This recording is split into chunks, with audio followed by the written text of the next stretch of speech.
नमस्कारम। आज जो हम गेम देखने वाले हैं वो है निहाल सरीन और मैथ्यूस ब्लूबॉम का गेम। ये ओलंपियाड का एक बहुत इम्पोर्टेंट राउंड था इंडियन टीम के लिए। लास्ट राउंड था ये टूर्नामेंट का और जर्मनी के साथ खेल रही थी इंडिया की टीम। इसके पहले के अगर हम रिजल्ट्स देखें तो प्रग और गुकेश के ड्रॉ के समय रौनक की जीत एक इम्पॉर्टेंट थी और निहाल का जीत जाना टूर्नामेंट में हमारे लास्ट राउंड की जीत को कंफर्म कर चुका था। इसीलिए इस राउंड का जो इम्पोर्टेंस है वो हमको ज़रूर देखना चाहिए, राइट। सो लंदन सिस्टम हुआ और लंदन सिस्टम के साथ ही इस पूरे गेम में ये भी देखना चाहिए कि कैसे निहाल ने अपने ओपनिंग को बहुत अच्छे से रखा था, राइट। सो स्टार्ट करते हैं। D4, knight of 6, knight of 3, D5, bishop to F4, C5, E3 खेला यहाँ पे, E6, क्योंकि अब E6 खेल चुका है तो खेला हुआ है, सो आप C3 जा सकते हो, राइट। अगर यहाँ पे E6 नहीं खेलते हैं, नाइट C6 जाते हैं तो नाइट BD2 जाना चाहिए, जिसमें क्वीन B6, DC5 एक बहुत इंपॉर्टेंट लाइन है। इसको हम कभी और किसी वीडियो में डिस्कस करेंगे, लेकिन आज के लिए हम देखते हैं E6, C3 and then bishop D6। यहाँ पे मैक्सिमम चेस कोर्सेस में बताया रहता है कि बिशप G3 खेलिए। हालांकि नाइट BD2 एक ऑप्शन दिया रहता है, लेकिन मेन लाइन बिशप G3 के साथ ही बोलते हैं। लेकिन निहाल ने यहाँ पे नाइट BD2 खेला और अलाउ किया ब्लैक को इस बिशप को कैप्चर करने के लिए, जिससे स्ट्रक्चर जो थोड़ा अलग हो जाएगा, राइट। सो बिशप इंटू बिशप मारा, पॉन इंटू, एंड व्हाइट के लिए एक अच्छी बात है कि दोनों पॉन मिलके E5 कंट्रोल कर रहे हैं, लेकिन ब्लैक के लिए अच्छा है कि आप CD मार के कभी भी स्ट्रक्चर को चेंज कर सकते हो। सो क्वीन C7 खेला, G3, F4 को सपोर्ट देने के लिए, कैसल, बिशप टू D3। हालांकि यहाँ पे बिशप जो है वो G2 भी जा सकता है, बट D3 थोड़ा ज़्यादा अच्छा लग रहा है क्योंकि आप H7 पे अटैक कर रहे हो, राइट। सो यहाँ पे C इंटू डी मारा, night into D, night C6, night F3 खेला है। नाइट टू F3 के बाद आपको जो नाइट है वो D4 पे मेंटेन करना है व्हाइट को, takes takes and then E5। White का किंग सेंटर में पड़ा है, इसीलिए जो ब्रेक है वो दिख ही रहा था कि आने वाला है। Pawn takes takes and queen E2। यहाँ तक मुझे पोजीशन ओके लग रही थी। व्हाइट ने कुछ बहुत ज़्यादा अचीव नहीं किया है, लेकिन कुछ गया भी नहीं है। और एक हिसाब से मैं एक्सपेक्ट कर रहा था कि अगर क्वीन एक्सचेंज कर लेते हो और मे बी आप किंग आ जाते हो, बिशप H3 आ जाते हो, तो white can may be go for long castle और आप फ्यूचर में D5 को अटैक कर सकते हो, राइट। सो ये एक पोजीशन में देख रहा था। हालांकि ब्लैक ने सोचा कि क्वीन रखना चाहिए बोर्ड पे, तो क्वीन D6 खेला, कैसल, रुक E8, queen D2, queen F3 उतना अच्छा नहीं लग रहा था मुझे क्योंकि उसमें बिशप G4 जैसे मूव्स आ रहे थे। सो BD7 खेला। अब आप देखिए ये जो बिशप है वो नाइट के सभी स्क्वायर्स को वैसे ही कंट्रोल कर रहा है। सो व्हाइट ने रुक E1 खेला, नाइट G4। ये एक इंटरेस्टिंग मैन्यूवर था क्योंकि बाद में ये नाइट जो है E5 जाके F3 और इन सभी स्क्वायर्स पे कंट्रोल कर रहे हैं। सो रुक E2 खेला, रुक डबल करना चाहते हैं व्हाइट यहाँ पे, क्वीन F6। ऑब्वियसली इस पोजीशन में फिलहाल कोई प्रॉब्लम नहीं लग रहा है ब्लैक को। सो जितना हो सके वो स्क्वायर्स को कंट्रोल करने की कोशिश कर रहे हैं। रुक E1, देन नाइट E5। और अब फिलहाल देखा जाए तो नाइट F3 का एक ऑप्शन अवेलेबल है हमारे पास।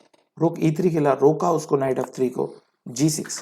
यहाँ पर क्योंकि व्हाइट के पास डार्क कलर बिशप है तो लाइट स्क्वायर डार्क स्क्वायर जो है, सॉरी लाइट कलर बिशप है तो डार्क स्क्वायर जो है वो फ्री करना चाहते हैं ब्लैक।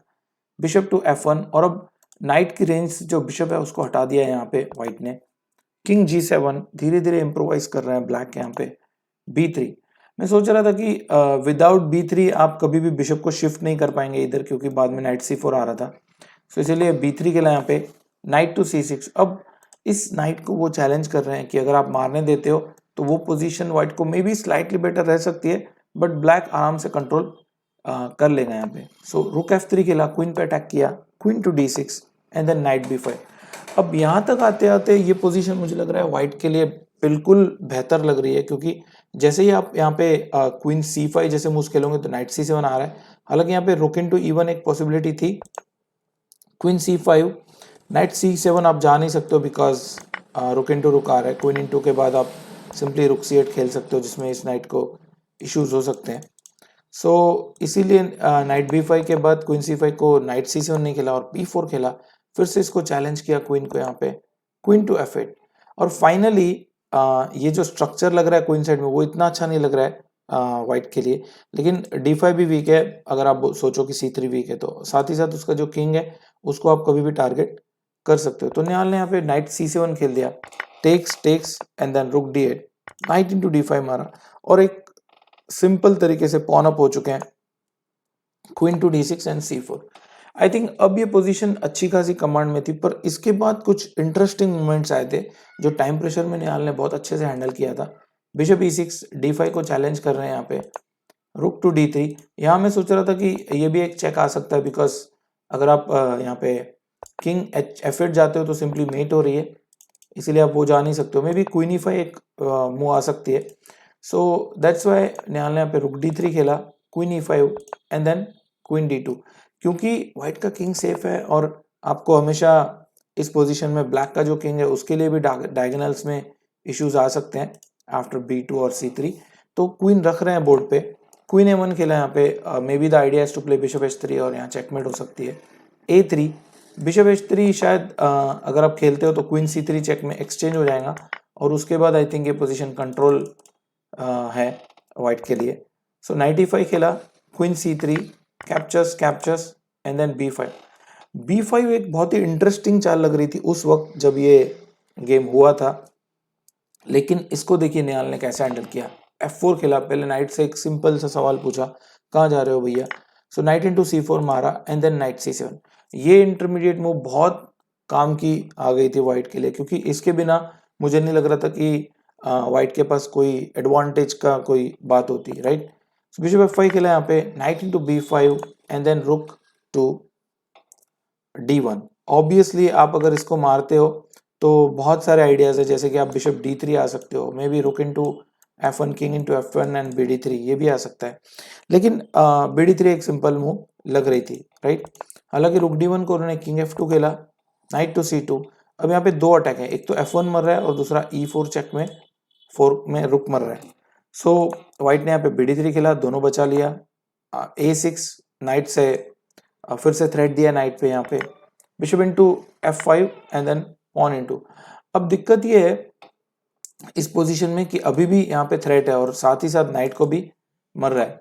सो यहाँ पे किंग e2 खेल दिया, हालांकि नाइट d6 मुझे लगता है एक पॉसिबिलिटी हो सकती थी, पर किंग e2 खेल के निहाल ने व्हाइट की जो पोजीशन है उसमें रुक एंडिंग ला लिया, और रुक एंडिंग एक बहुत ही सिंपल तरीके से उन्होंने कन्वर्ट कर लिया। क्विकली देखते हैं क्या हुआ। रुक h1 takes, rook into h2, king e3, pawn takes.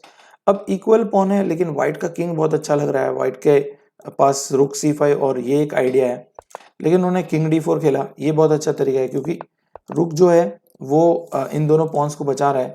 आगे के अगर मूव्स देखें हम तो यहाँ पे किंग d4 के बाद h5 खेला ब्लैक ने, king to c5, rook here and then king takes pawn, h4 खेला। यहाँ पे आप मार नहीं सकते हो बिकॉज c3 हैंगिंग है, तो इसीलिए यहाँ पे व्हाइट ने a4 खेला, यहाँ पे पॉन इंटू पॉन। और इस वक्त बहुत जरूरी था कि आप रुक c1 खेल दो, क्योंकि अगर आप a5 खेलते हो तो उस कंडीशन में g2 आ जाएगा and then if you capture तो पॉन क्वीन बन रही है, और अगर आप रुक c1 आते हो तो रुक h1 आ रहा है और ब्लैक का ही पॉन जल्दी पहुंच रहा है। सो इंस्टेड ऑफ a5 यहाँ पे रुक c1 खेला, रुक h4, और अब ब्लैक की आइडिया है कि इसको मार के और फिर इन दोनों पॉन्स को पुश किया जाए।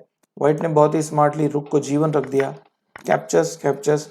अब double pawn versus connected pawn है जिसमें इसका किंग भी एडवांस्ड है और फ्री में पॉन्स आगे बढ़ रहे हैं। सो रुक g4 खेला। ऑब्वियसली इसको मारने की कोई जल्दी नहीं करनी चाहिए because it should be a draw. दोनों के क्वीन जो है वो टाइम पे पहुंच रहे हैं और उसके बाद कोई स्कीवर या ऐसा कोई ट्रिक नहीं है, राइट। सो यहाँ पे जो है रुक f3 खेला, पॉन पुश एंड a5। अब आप किंग f6 के बाद यहाँ पे जैसे a6 खेला, किंग टू e5, इसको सपोर्ट देके रुक को पीछे लेके जाएंगे वो, लेकिन आई थिंक a6 के बाद rook here, rook to a3 and then अब क्वीन बन ही रहा है। अगर आप कहीं से भी इस पोजीशन में सोचो कि मैं किंग e4 आ सकता हूँ and I will push this pawn, तो ऐसा कुछ नहीं होने वाला, क्योंकि व्हाइट के पास और एक पॉन है। अगर ये पॉन नहीं होती तो मे बी अभी भी ये पोजीशन ड्रॉ हो सकती थी, लेकिन क्योंकि उनके पास और एक है तो रुक a3 के बाद यहाँ पे मैथ्यूस ब्लूबॉम ने रिजाइन कर दिया। मैथ्यूस के साथ मैं एक बार खेला हूँ शारजा में, बहुत शानदार गेम होता है। डैनियल किंग ने अपने चेसबेस का जो चैनल है उस पर भी एनालाइज किया था उस गेम को, तो वो भी आप कभी देख सकते हो। लेकिन ये एक बहुत ही अच्छा, और लंदन सिस्टम एक ट्रेंडिंग लाइन है, तो सभी लोगों को डेफिनेटली जो भी लंदन सिस्टम व्हाइट या ब्लैक से खेलते हैं उनको देखना चाहिए ये गेम। मिलते रहेंगे। Bye, thank you.